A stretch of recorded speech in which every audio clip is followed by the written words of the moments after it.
La semaine dernière, nous avons visité l'un de mes parcs de rêve, à savoir l'excellent Cedar Point. Magnifique! Non mais quel enfer! Non mais quel enfer!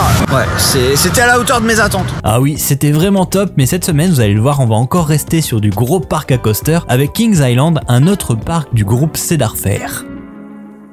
Mais avant ça, il faut que je vous parle du moment où j'ai eu le plus peur de toute ma vie, et c'était pendant le trip, après avoir repris la route pour la ville de Cincinnati. Mes compères et moi nous sommes retrouvés au cœur de 2 tempêtes cycloniques. On était en voiture, en pleine forêt, avec aucune visibilité à moins de 10 cm, et croyez-moi, eh bien ça fout les jetons.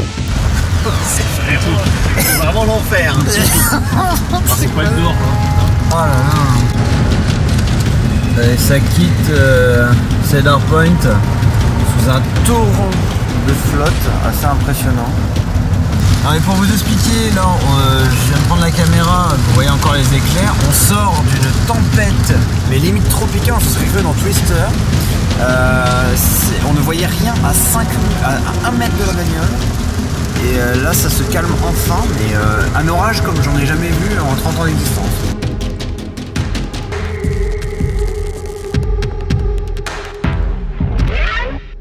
Des impressions après cette...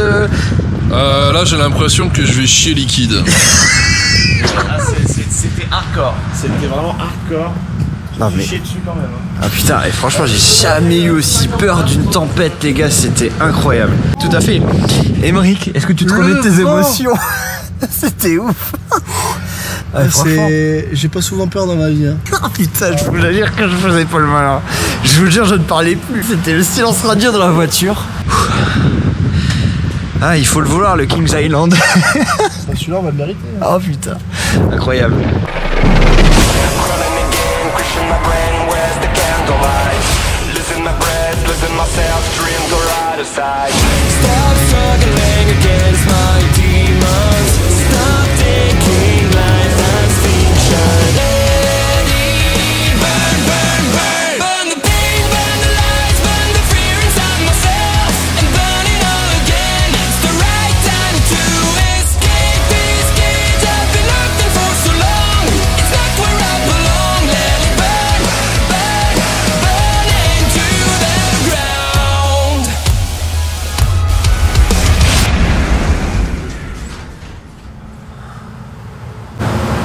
Ah, cette chaleur.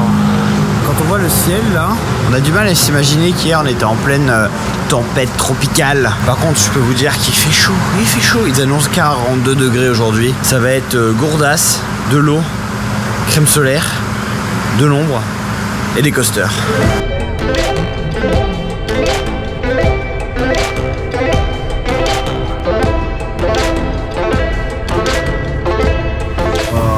À la sauce américaine les mecs. Un burger d'hier mais qui a l'air plutôt agréable. Ouais, un petit cheese appétissant, n'est-ce pas, pour ouvrir cette journée. Celui-là, ouais, mais dans 3 ans ça se mange encore.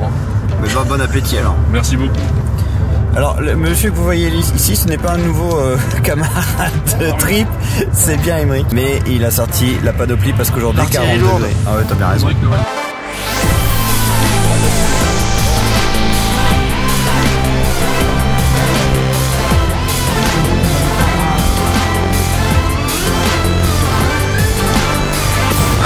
Punaise, ce qui fait chaud. Il est 10h du matin, on va déjà crever de déshydratation. On est déjà avec les gourdasses, pas encore remplies, mais vivement qu'elles soient pleines. Bon, sinon, pour résumer, on est à Kings Island. Aujourd'hui, regardez-moi ça, la Tour Eiffel. Donc, nouveau parc Cedar Fair après le très bon Cedar Point que vous avez eu la semaine dernière. Du gros coaster aujourd'hui. Émeric, combien de plus aujourd'hui? Plus 15, donc 15. Je regarde. On va vérifier ça de suite. Donc, et du très lourd, hein. Il y a du BLM, là je les vois déjà d'ici avec le bon Orion. Enfin bon, on ne sait pas encore, mais dis-moi, il est très impressionnant. Un giga BLM, donc 90 mètres de mémoire. Il y a un autre hyper, plus 16. Donc ça va être très bien. Puis il y a Banshee là-bas qu'on aperçoit. Inverted BLM, l'un des plus gros au monde aussi. Donc je pense qu'il y a de quoi faire, mais on va crever. parce qu'il fait tellement chaud. Ça va être bien, mon dos. Bien sûr que ça va être. Il y a pas mal de petites pépites, des petites attentes aussi et là. Oui. Personnellement, là, il y a l'Invertigo de chez Vekoma. Super impatient, mais intrigué parce que j'ai pas encore fait. Donc, c'est parti. Back check. On rentre et on va remplir la gourde. Et oui, encore un parc du groupe Cedar Fair après le très bon Dorny et l'excellent Cedar Point. Une grosse pointure aujourd'hui avec l'île du Roi qui a ouvert en 1972. Un parc pas si vieux qui pendant un moment était détenu par la société de cinéma Paramount, ce qui, vous allez le voir, nous vaudra quelques vestiges d'attractions plutôt bien thématisées. Il fait aussi partie des 2 parcs à détenir la fameuse Tour Eiffel, reproduction 1/3 de notre vraie Tour Eiffel à nous. Il s'agit de l'attraction la plus haute avec ses 96 mètres de haut, avec à son sommet un superbe panorama du parc. Mais bref, nous la vue, on s'en fout, on veut les coasters. Enfin non, avant les coasters, on remplit la gourde. Bon bah on a reçu des nouvelles gourdes. Je pense que c'est un mec en formation, mais bon, ça fait 2 gourdes pour le prix d'une. Ça doit être cool. Non, t'aimes bien quand c'est gratuit, toi. Ah oui. Qu'est-ce que tu veux me mettre alors? De l'eau. Il y a pas mal de choix. Oh, du vin. De l'eau. Ok, ça y est, on a chargé les gourdes avec, regardez, comme Val il expliquait, ici, comme c'est les 50 ans, ils nous ont offert une gourde en or, en plus, même si j'avais pas déjà assez de bordel dans le sac. En vrai, c'est plutôt sympa, donc bah c'est parti. En vrai, ça fait du bien. Finalement, on part pas sur Orion, mais sur The Racers, un dueling coaster en bois, wooden coaster, forcément, ça va être très très bien, je pense. Et j'espère qu'on va gagner cette fois-ci. J'en doute. Monsieur, on va gagner. On va essayer. On va essayer, on va faire ce qu'on peut.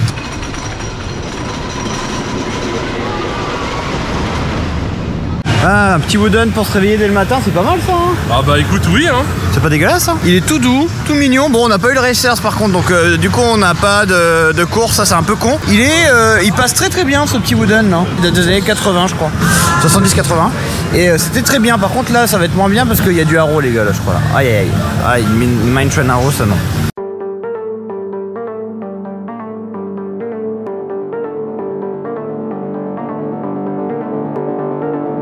Très stylé la petite zone, très efficace, il n'y a pas grand chose, c'est du bâtiment, c'est de la tôle, mais ça fait le taf là.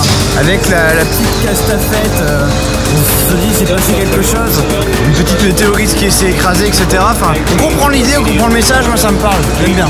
C'est très léger, mais ça fait le taf. Et regarde-moi ça. Oh là là. C'est incroyable. Et apparemment, c'est quasiment embarquement direct, et ça c'est beau, bon, on va en profiter tout de suite. Orion.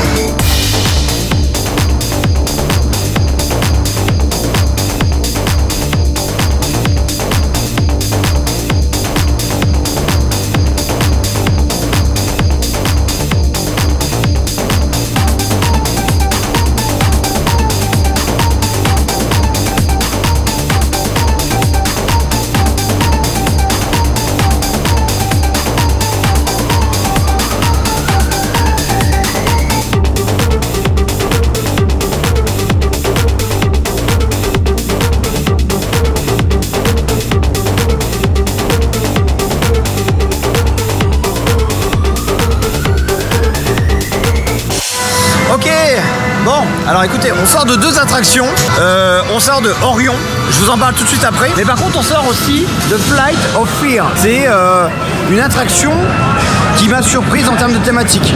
Puisqu'en fait, je vais essayer de vous filmer ça, mais vous arrivez dans une ancienne zone ultra sécurisée américaine. Voilà l'entrée là, regardez. Donc on est un peu sur le mode zone 51. Vous arrivez, il y a une soucoupe dans un hangar pour un parc Cedar Fair, il y a la TMA, on rentre dans la soucoupe et tout, enfin franchement, agréablement surpris. Et la station les gars, c'est une station avec des extraterrestres dans de la flotte, incroyable. Pour le coaster on a été plus mitigé, déjà le confort des trains est horrible, on est sur un première, je crois que c'est Première qui avait fait ça, c'est un launch avec 4 immersions dans le bâtiment qui est juste derrière. Et si vous voulez, le launch est mou du cul, c'est-à-dire que vraiment, comparé à Rock'n'Roller Coaster, c'est platonique de ouf. Le reste du parcours très sympa, mais il y a un gros frein de mi-parcours, on est carrément à l'arrêt, et ensuite ça repart bien. Bonne prise de vitesse et avec un dernier corkscrew je crois. Donc le coaster en soi pas exceptionnel, surtout le confort des trains qui est abject. En ce qui concerne, on a enchaîné tout de suite avec Orion.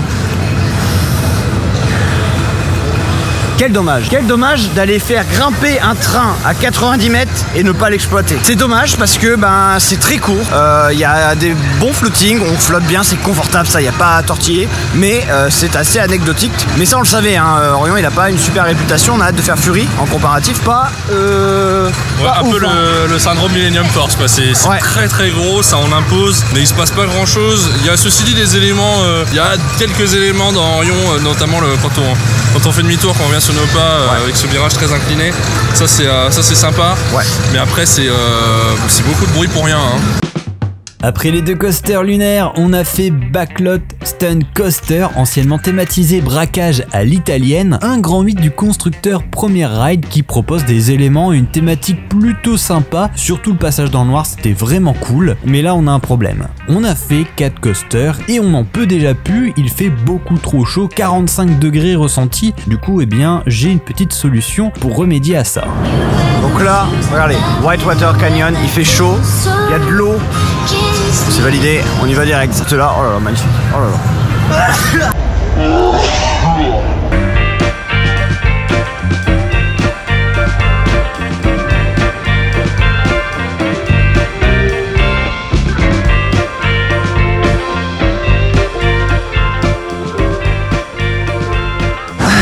Petit raft américain, hein, n'est-ce pas mon double?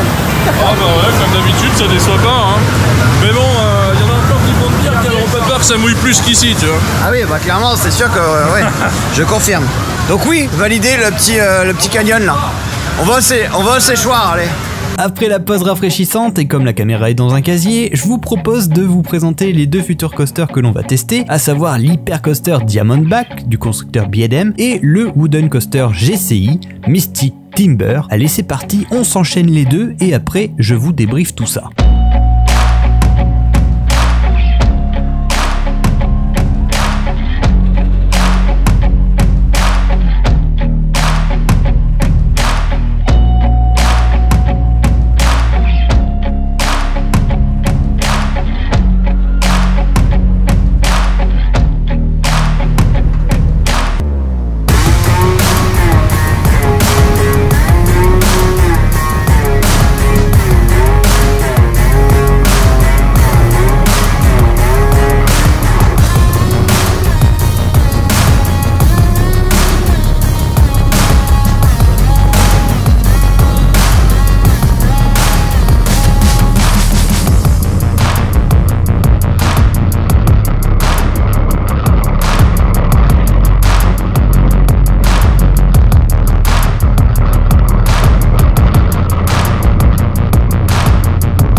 On a fait Diamondback qui est juste là, donc le petit non, très gros B&M, et on a fait Mystic Timber. Je vais commencer par Mystic Timber, forcément par GCI.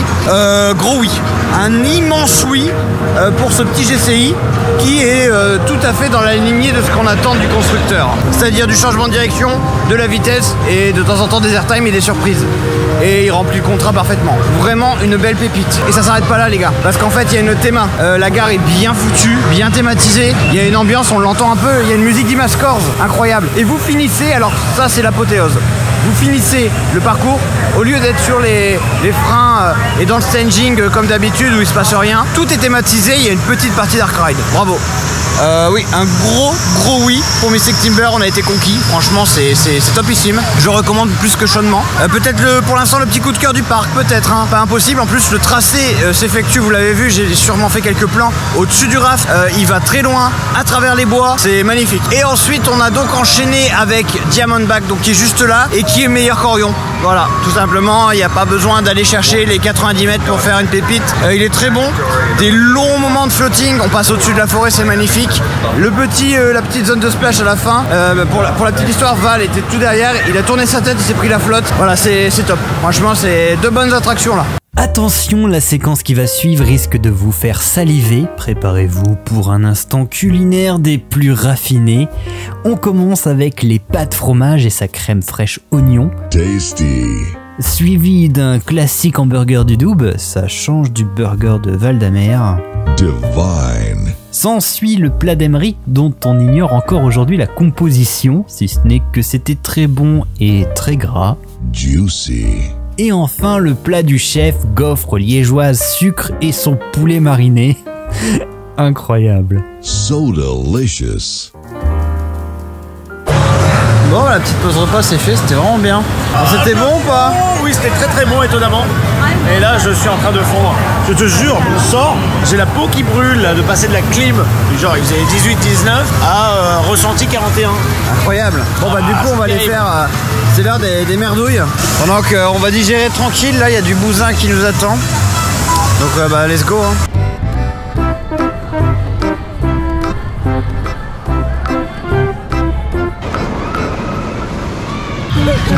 On continue les fantaisies avec un petit Zamperla là, c'est bien ça. Oh là là. Incroyable.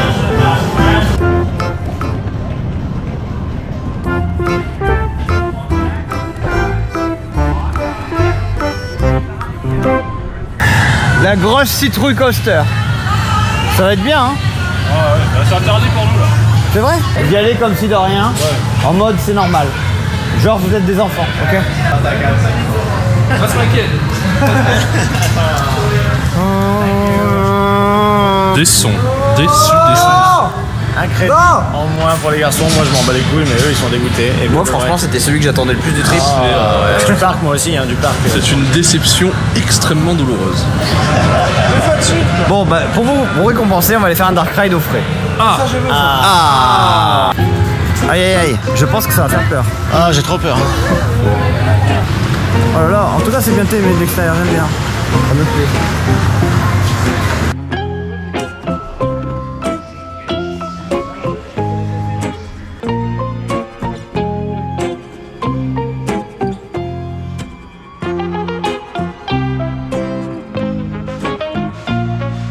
Bon, vous l'avez compris, on est clairement sur de l'ennui avec le Dark Ride, hein. Cependant, il y a quand même les scènes de fin qui nous ont surpris, car c'est censé être pour les enfants, mais c'est quand même assez relevé. Vous avez des squelettes avec des yeux rouges à la Terminator, vraiment, pour les gosses, c'est quand même assez limite. Enfin, pas de quoi effrayer Val aujourd'hui, mais j'ai ma petite idée pour remédier à ça. Là, je me suis planqué, je vais faire peur à Val.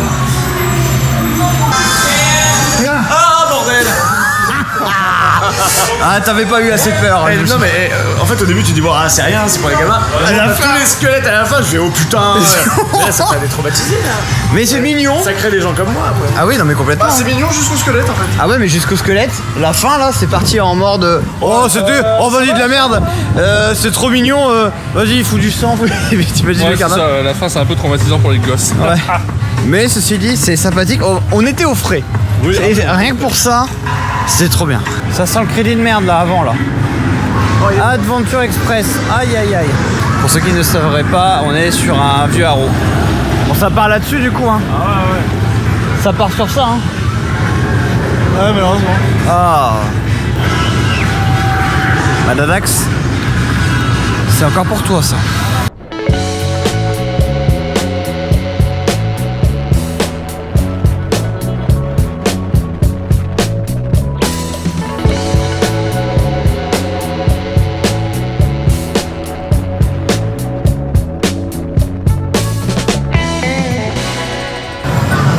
Bon bah c'était pas si terrible finalement, enfin ça tabasse, hein, attention hein. Mais la petite théma, les petits passages dans le noir, il prend bien en vitesse par moment, c'est vallonné, c'est mignonné.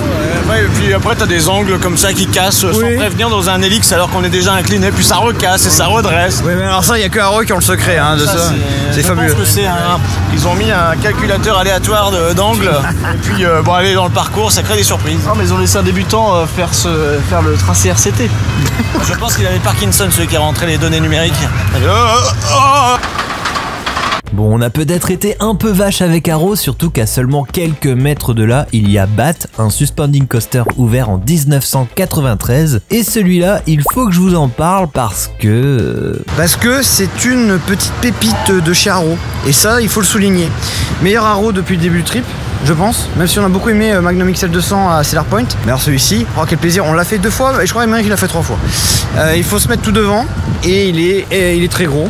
Enfin il est très gros, très haut. Vous prenez en fait une première descente, vous prenez la vitesse, ensuite vous avez un premier banking, vous vous faites déjà chahuter. Et ensuite il remonte, banking sur l'autre côté et là ça redescend, il prend en vitesse jusqu'à la fin. Et vous manquez de vous prendre les poteaux à chaque fois. Fluidité, on est bien, on est pas mal. C'est vraiment appréciable et c'est très très fun à faire. Donc si vous êtes dans le coin, venez en profiter parce que pour moi ça va pas rester encore très très longtemps. Ça commence à se faire rare ce genre de coaster. Oui, et justement, quelques jours après notre visite, une partie du train a cassé pendant un cycle et a éventré une partie du rail, comme vous pouvez le voir sur les photos. Donc visiblement, il risque d'être fermé pendant un petit moment. Et nous voici devant le grand Banshee. Incroyable, toujours voulu le faire celui-ci. Donc l'un des plus gros inverted B&M qui existe au monde, hein. Avec, on ira faire Alpengast dans quelques jours, enfin quelques semaines pour vous. Mais là en attendant c'est Banshee. Avec je crois un total de 7 inversions et une hauteur, on est pas loin des 50 mètres de mémoire. Donc ça va être fat. Pour la petite histoire, Banshee remplace Son of Beast. J'avais fait une vidéo il y a très longtemps dessus, qui était l'un des plus gros wooden coasters et qui proposait, on va dire, un énorme looping en fait, un mélange de wood et de bois. Et il faisait près de 70 mètres, il était vraiment très gros. Mais malheureusement, il avait pas mal de difficultés à être opéré, il n'était pas agréable. Et ils l'ont démonté, je crois, en 2009. Et du coup, Banshee remplace Son of Beast. Et pour la petite histoire, il y a une pierre tombale de Son of Beast dans la file d'attente. Donc bah, c'est parti pour Banshee, avec l'avis, le react tout de suite après.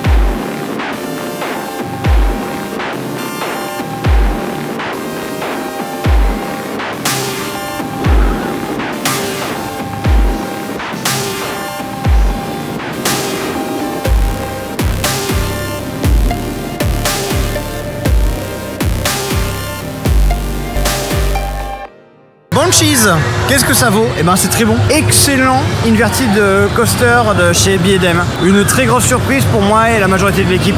On l'a fait tout devant, sans attendre. Et on a été agréablement surpris de sa puissance, de sa fluidité et des inversions qui, ceci dit, pour un B&M, enfin pour un inversé, sont assez originales. Je pense au Batwing et on a notamment une sorte de flat spin à un moment qui passe un petit peu au ralenti. Et c'était vraiment pas dégueulasse, au contraire c'était vraiment bien. Même je crois Emery qui a dit c'est son meilleur inverted. Il a dit et c'est ce qu'il préfère. Très puissant, très vertigineux, très aérien. Vraiment voilà, il remplit parfaitement le contrat d'inversé. Et c'est ce qu'on attend et c'est parfait. Franchement, j'ai une bonne surprise parce que j'avais entendu que c'était pas incroyable apparemment et je suis agréablement surpris. Attention du boomerang, attention du boomerang, alerte générale. Deuxième boomerang du trip, du coup bon là on est sur un N-Vertigo, donc c'est un boomerang inversé, hein, mais c'est exactement le même principe, hein. Ça vous câble en haut, vous faites un Cobra Roll, vous faites le loop, vous remontez, vous êtes relâché, vous refaites le parcours dans le sens inverse. C'est exactement la même chose qu'un boomerang classique, mais sauf que vous êtes à l'envers.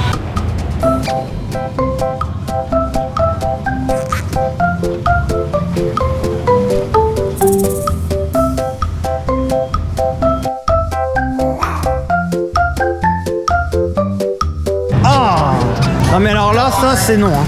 Ah les gars, je me suis tapé le pied, je me suis niqué dans ce putain de tas de ferraille de merde. C'est vraiment de la merde. Enfin, franchement là, je suis vraiment en colère parce que c'est pourri. On tape la tête tout partout. Enfin c'est un bon moment quoi. C'est vraiment exécrable. Moi j'ai tapé mon pied contre un truc en fer parce qu'il faut tenir ses pieds, faut tout tenir en fait. À la fois faut tout tenir et faut rien. Non mais franchement, c'était vraiment pourri. Ah je suis vraiment vénère là, franchement. Oh quel enfer. Ah mais faut passer votre chemin. Si vous faites pas les crédits, passez votre chemin. Allez faire 3 tours d'Orion, allez faire 3 tours de Banshee ou de je ne sais quoi, mais faites pas ça. Vous devez pas faire ça, franchement, horrible. C'était nul. Nul.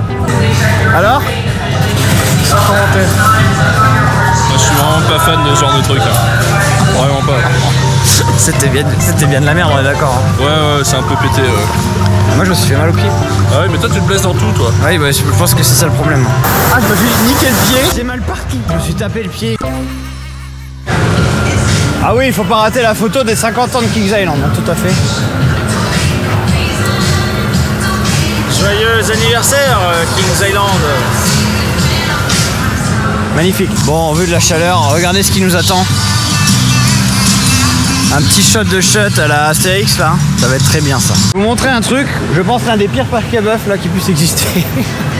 En pleine chaleur, 42 degrés. Bam, 1 heure. C'est plaisant. Hein. Oh oui. Non mais alors là, rien que là, la caméra, vous voyez la température quoi. Si t'imagines là 1 heure, oh oui. Heureusement ça embarque direct, heureusement. Bon, de toute façon sinon on aurait pas fait. C'était humide. C'était humide hein. Légèrement. Un petit peu ouais. Oh, il y a quelques gouttes par-ci par-là là. En plus, il y avait un bien meilleur time, on adore. Ah oui, non mais ça c'est Surtout par cette cool. chaleur. Allez hop. Parfait ça.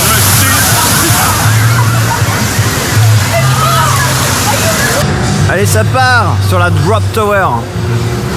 Giant Drop, constructeur Intamin, vraiment un modèle que j'ai jamais fait. J'ai vraiment hâte d'essayer ça. Ça va nous sécher, ça va faire du bien. Et regardez comme c'est impressionnant. Je crois les 70-80 mètres de mémoire. Vous êtes vraiment assis en spirale, ça tourne et ça va s'arrêter et bim, ça va lâcher quoi. Incroyable.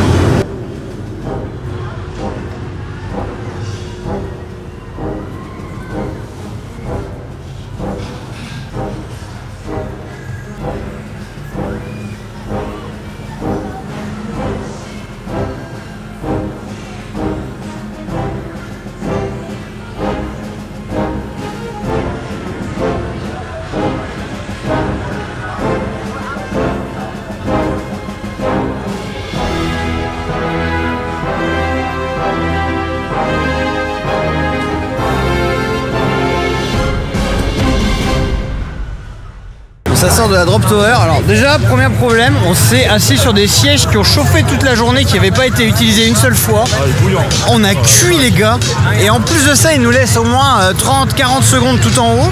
Mais par contre, elle est très efficace. Ouais, elle est très efficace. Ah oui. Ce genre de chute où tu sais pas quand tu vas tomber parce que tu restes une plombe. Ouais. Il n'y a rien qui te prévient. Et bien puissante, bien puissante. Bien puissante, on sait pas quand ça va s'arrêter, bien lourde, très très bien. Suivons les traces de The Beast. Incroyable. The Beast, très réputé comme wooden coaster avec la particularité d'avoir 2 lifts. C'est comme si vous en faisiez 2 pour le prix d'un.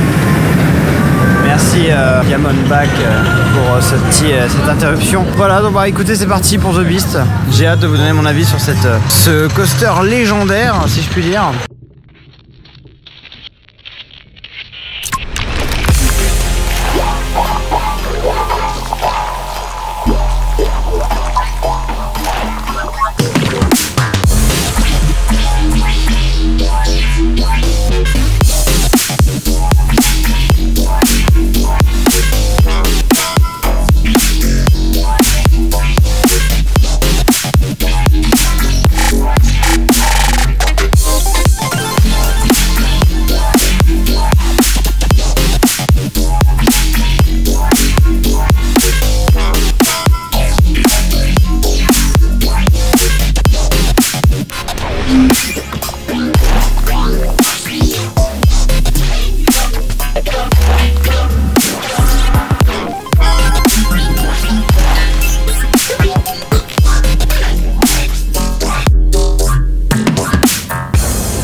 Regardez-moi ça, ce lift, tellement loin.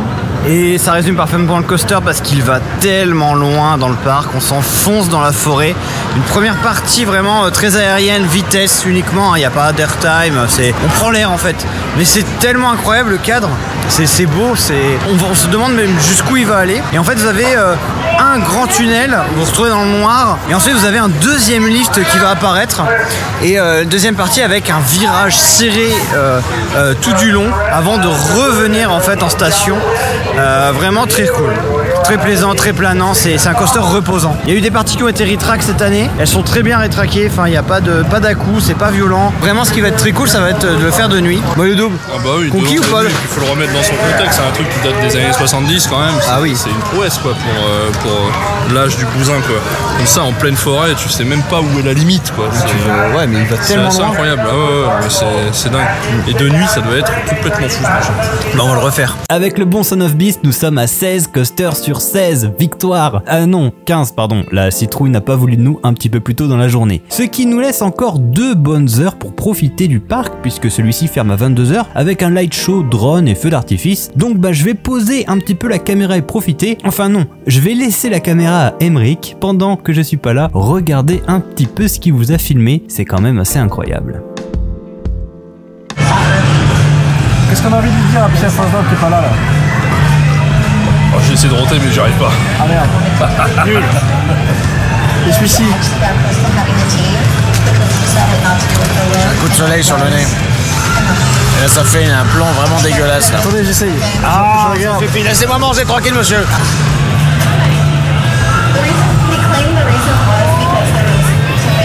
Pierre Saint-Jean, si tu nous entends. Merci d'être venu. Bonne journée.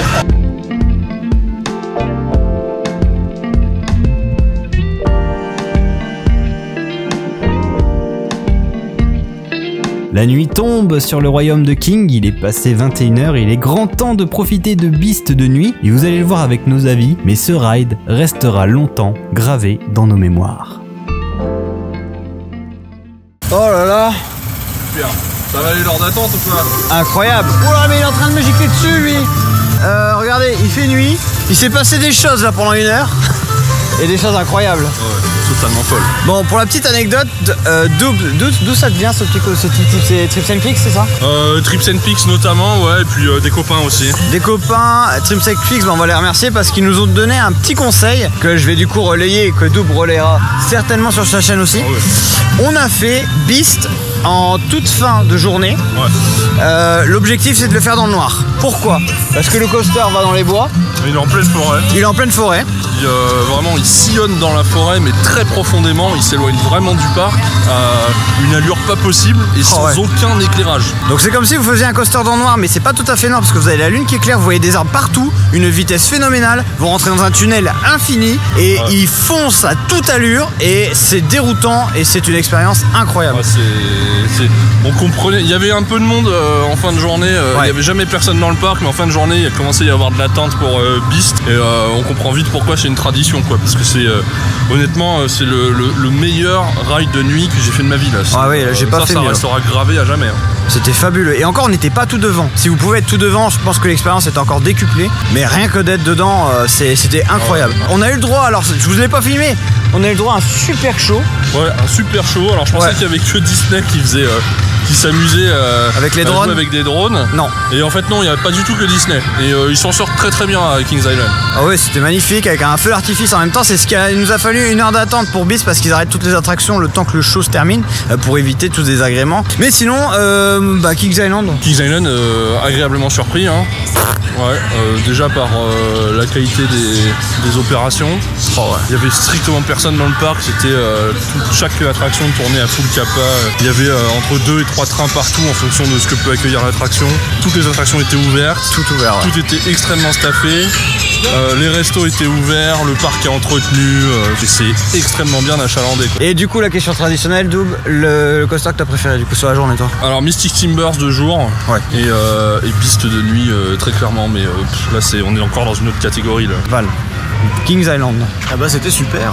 Dans la lignée de Cedar Point en un peu plus raisonnable niveau taille. Un peu bizarre qu'ils aient mis un hyper, un méga, c'est plus ou moins la même chose, mais Diamondback l'emporte haut la main alors que c'est le moins haut. Ouais. C'est un de mes préférés avec Mystic Timbers, Banshee qui a un inverted incroyable. Je pense que c'est le meilleur de tous les inverted que j'ai fait jusqu'à présent. Ah, il se passe bien. Vraiment super. Et puis l'expérience de nuit sur The Beast qui est folle, c'est vraiment un truc unique que vous trouverez nulle part ailleurs. Fermé, tu vois rien, t'es dans le noir et c'était limite magique parce qu'il y a des lucioles dans le coin et il y en avait dans la forêt et ça s'éclairait un petit peu comme des étoiles, c'était... Voilà, c'est unique. Un ride incroyable de nuit. C'est ici et nulle part ailleurs pour ce genre d'expérience. Magnifique. Bon, je vais aller chercher Emeric, mais je vais attendre de passer la Main Street parce que ça gueule, c'est pour ça qu'on s'est arrêté.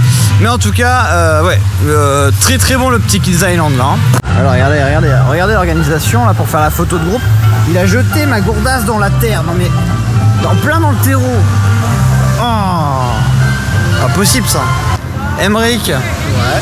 Dis-moi tout, Kings Island. Kings Qu'est-ce qu'on a Island, pensé dans la lignée de tous les autres qu'on a fait, à savoir assez beau, assez bien entretenu. Il y a des trucs qu'on trouve pas ailleurs, comme le Suspended Arrow, qui est vraiment bien péchu, bien. C'est vrai ça. Tu fais bien d'en parler parce qu'ils en ont pas parlé les deux cocos là. Bien Et agréable. c'était une belle surprise ça aussi. Ouais, à faire à l'avant. Ouais, à faire tout devant. Sinon, il y avait une Vertigo, non, je déconne. Non, alors ça dégage. De toute façon, vous avez vu ma réaction. C'est vraiment de la merde. Enfin, franchement, là, je suis vraiment en colère. Et ton concert préféré du coup de la journée, toi? Pour moi, c'est Diamondback. Diamondback, ouais. Diamondback. Ça m'étonne pas du tout. C'était vraiment intense et en même temps flottant et il correspond à mes attentes de ce que je veux dans un Hyper BM. Bon les gars, pour résumer grosso modo sur Kings Island, très bonne surprise, on a passé une excellente journée. Déjà, bon premier point, l'horaire, 10h, 22h, incroyable. Ça laisse le temps de bien profiter, on peut faire des coasters un peu en nocturne. Oula, attendez, il y a un truc qui souffle là, vous n'allez pas m'entendre. Qu'est-ce que c'est que cette histoire là? On était bien là. Ah, donc je disais, avant que je sois coupé par le groupe électrogène, avec le contre-jour dégueulasse, je disais donc du coup, ouais, on a eu énormément de chance parce qu'on a pu faire vraiment toutes les attractions, que ce soit aquatique, on a fait aussi les flats. La Giga Tower, la d'Intamin, la Giant Drop, c'est extrêmement bien.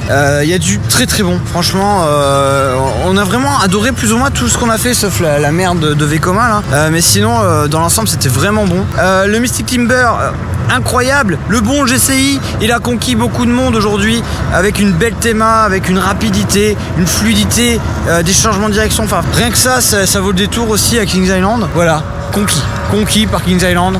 Parce qu'il nous a offert aujourd'hui, avec énormément de chance, vous l'aurez compris au niveau du temps d'influence, mais les attractions sont quand même de qualité. Bref, la grosse assez vide, j'ai soif, on est fatigué. La route est encore longue, avant le Grand King Daka, vous le savez. Le trip continue, avec pour nous demain Holiday World. Enfin, vous connaissez les bons bails, le like, l'abonnement, tout ce que vous voulez. Vous envoyez comme d'hab la force. Merci à vous en tout cas de continuer de suivre la série, même si vous l'avez constaté, les vidéos se font un petit peu plus désirées en ce moment. Vous l'aurez compris, la saison fait que je suis très occupé et en plus de ça j'ai quand même envie de vous sortir d'autres vidéos du Trip US, mais en tout cas on continue cette belle aventure avec, vous allez le voir en exclusivité, les images de notre arrivée dans un monde enchanté. Je sais pas si le mot est très adapté.